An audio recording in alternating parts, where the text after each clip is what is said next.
Hello guys, hello everyone. Ganun siya po kayo sa bus. Tingnan yung bus ng Hong Kong. Walang nakasakit. Kasi ano, kami lang. Ako sa ito, dito sa lugar namin. Uwi kami ng alata ko kasi kumain ako sa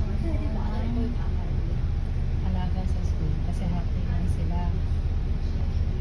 So ngayon pa uwi kami. Pero syempre bago kami umuwi, kumain muna kami sa taas para pag uwi ko sa bahay. Hindi na kami luto. Yun ang tinatawag na katamaran.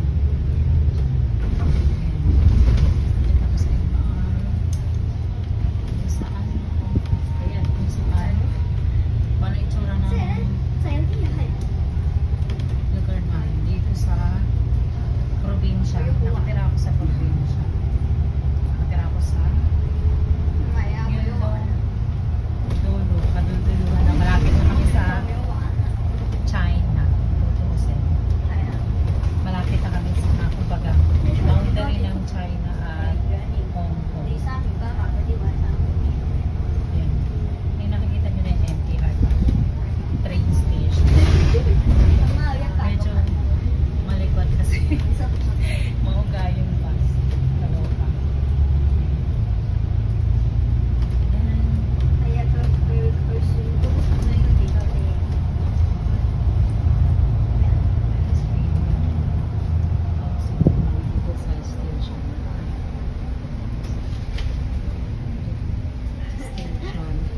Mga pasahero, nag-iinsan.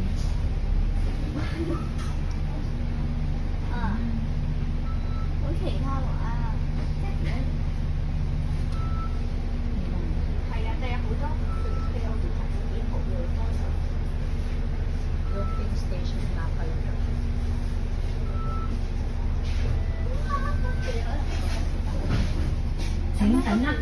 Please hold the handrail. Double decker bus.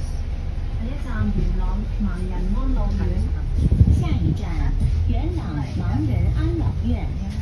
Next stop, funeral home for the aged bound.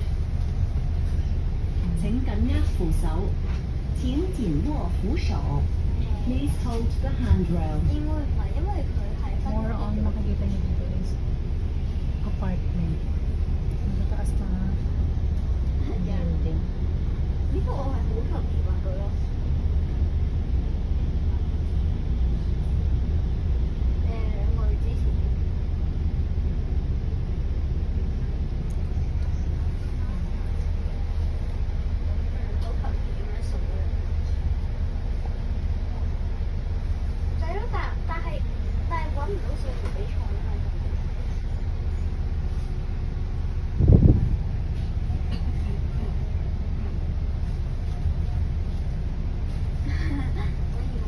Medyo matagal kasi na ayun.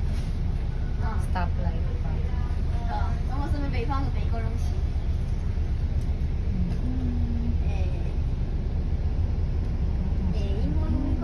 Ang labas.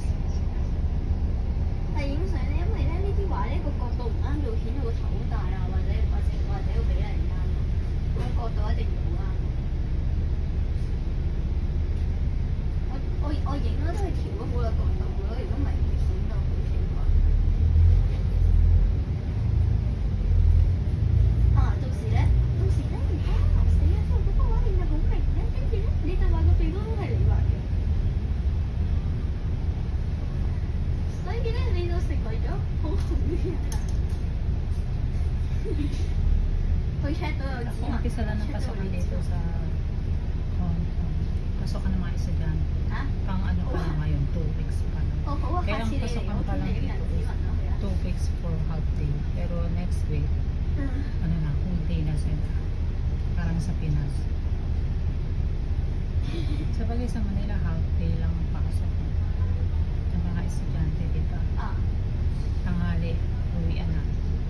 Pero dito, parang sa probinsya, sa Pilipinas, full day ang school. Dito din sa Hong Kong, full day. Na-sure ko lang po.